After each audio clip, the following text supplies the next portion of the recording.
내년 재정에 대한 윤곽이 나왔습니다. 윤석열 정부가 건전 긴축 재정을 추진하겠다. 이게 대통령 공약이었잖아요. 내년에는 더 졸라맵니다. 내년에는. 보시는 것처럼 3% 증가만 하겠다. 이거예요. 3% 증가만 하겠다. 일반적으로 말입니다. 전년 예산 대비해서 이게 내년 예산, 후년 예산은 일반적으로 5%, 6% 이렇게 높이는 게 일반적이었어요. 그 정도는 높여야지 경제 규모가 커지는 거에 따라서 국가 재정의 역할이 제대로 할 수 있다. 뭐 이렇게까지 이야기를 했었거든요. 그런데 지금 윤석열 정부는 내년 국가 예산을 3% 정도로 늘리겠다 이렇게 선언을 한 거예요. 그 이유는 간단합니다. 그 이유는 간단합니다. 왜 그러냐. 이게 문재인 정부 때 워낙 많이 재정을 풀었습니다. 보시는 것처럼 2018년에 7.1% 풀었죠. 7.1%는 올렸습니다.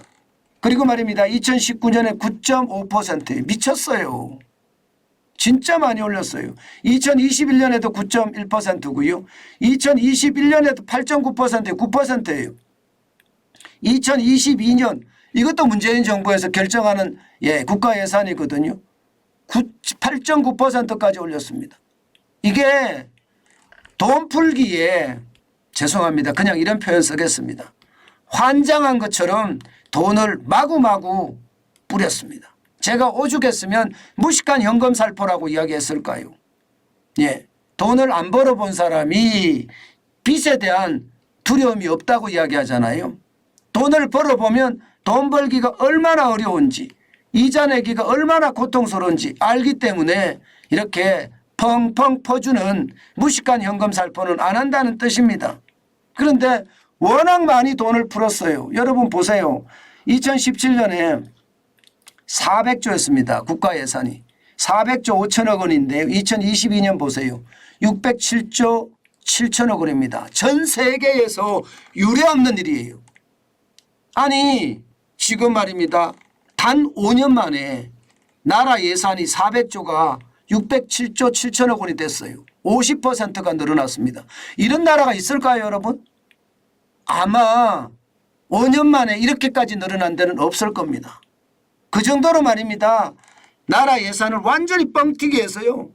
포퓰리즘을 나라 전체에다 심었어요. 나라 전체에다가 뿌리고 또 뿌려서 말입니다. 국가 예산이 607조 7천억까지 늘어날 정도로 50%가 더 늘어날 정도로 뿌려댔습니다. 그러니 말입니다.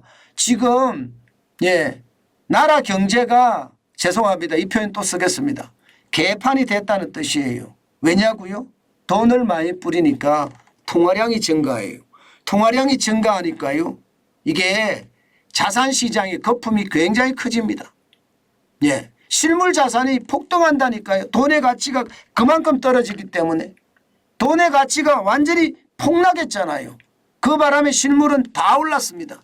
요즘 물가 오르는 거 계속 고공행진할 거라는 게 제가 여기에 기반을 두고 있습니다. 예산을 워낙 많이 뿌렸으니까.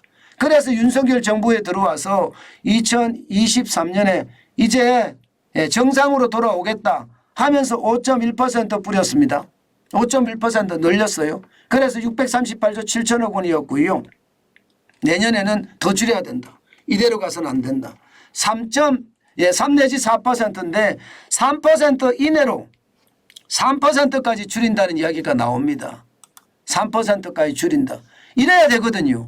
그래야지 앞에 뿌렸던 돈을 좀 걷어들이고요. 통화량도 적정 수준으로 늘어나게끔 만들어야 됩니다.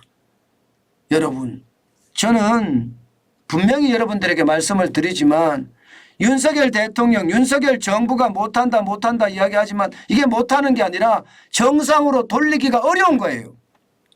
워낙 한꺼번에 돈을 많이 뿌려놔서 그 돈을 걷어들이기가 진짜 어렵다는 이야기입니다.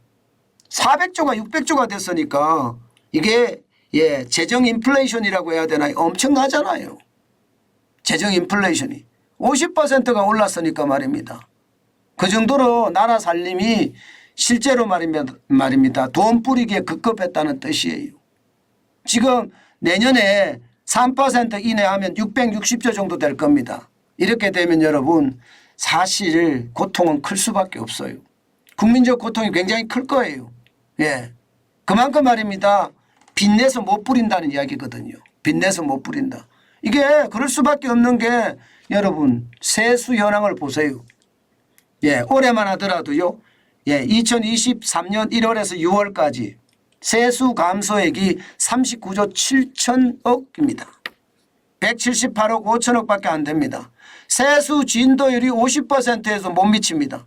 44.6%예요. 올해 국세 수입 전망치가 400조 5천억 원이지만 400조 5천억 원이 되려 그러면요. 적어도 상반기에 200조가 넘어서야 되는데 200조가 넘어서지도 못했어요.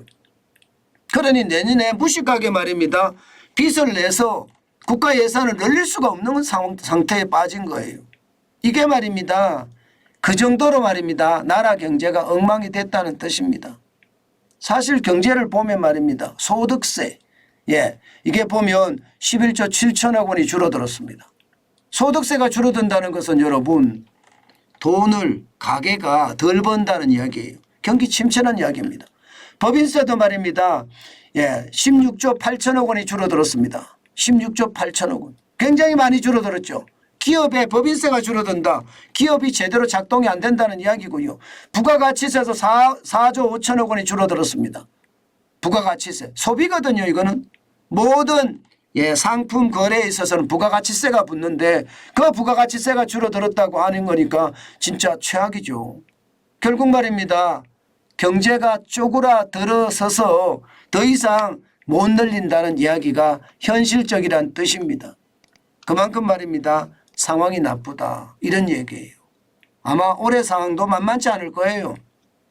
지금 정부는 연간 전망치를 58조 2천억 원의 적자를 생각하는데 지금 6월 현재 83조의 적자가 나고 있거든요.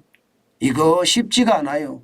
지금 윤석열 정부가 고군분투를 하고 있지만 진짜 쉽지는 않을 것 같습니다. 상황이 이런데도 야당은 계속 추경 안 하나 35조 추경해서 돈 뿌리라 이야기하고 있잖아요. 안 그래도 나라 재정이 이런데 35조를 부채를 내서 뿌리면 이거 어떻게 될까요? 작년에 110조 8천억 원의 나라 재정이 적자였습니다. 그야말로 엉망이죠. 작년에 예산 생각해 보세요. 작년에 예산 558조 7천억 원인가 그랬잖아요. 558조. 그러면 당장 말입니다. 20%가 적자라는 20%가 돈 찍어서 뿌렸다는 거. 돈 찍어서 뿌렸다. 그래서는 나라가 제대로 작동하지 못합니다. 윤석열 정부가 하는 긴축에 또 긴축 당연히 갈 수밖에 없고요. 초긴축을 해서 통화량을 줄여서 시장의 거품을 완화시키는 거 저는 굉장히 중요하다고 생각합니다. 예, 절대로 무식한 현금 살포가 다시 일어나서 되지는 않습니다. 자, 이렇게 되면 여러분 우리는 내년에 어떤 생활을 해야 될까? 일반적으로 말입니다. 기획재정부가 국가 재정 운영 계획을 발표를 하는데 내년은 669조 7천억 원이었습니다. 그런데 3%가 증가하면 660조잖아요. 그러면 내년 재정이 10조 정도 줄어든다는 이야기 10조. 그리고 그만큼 말입니다. 나라가 부양을 할 수 있는 것은 쉽지 않다는 뜻이에요. 게다가 말입니다. 이렇게 되면 여러분 아마 국가 예산에 대한 구조조정이 굉장히 강력하게 일어날 거고요. 또한 세출 구조조정도 강력하게 일어날 겁니다. 그렇게 됐을 때 과연 이게 나라 경제에 피해가 가지 않고 할 수 있을까? 저는 이게 굉장히 걱정이 됩니다. 그렇지만 최대한 피해가 가지 않게 해야 되겠죠. 돈 뿌리는 건 누구나 할 수 있어요. 누구나 할 수 있습니다. 그러나 긴축을 하면서 경제를 살려내는 것은 누구나 하지 못합니다.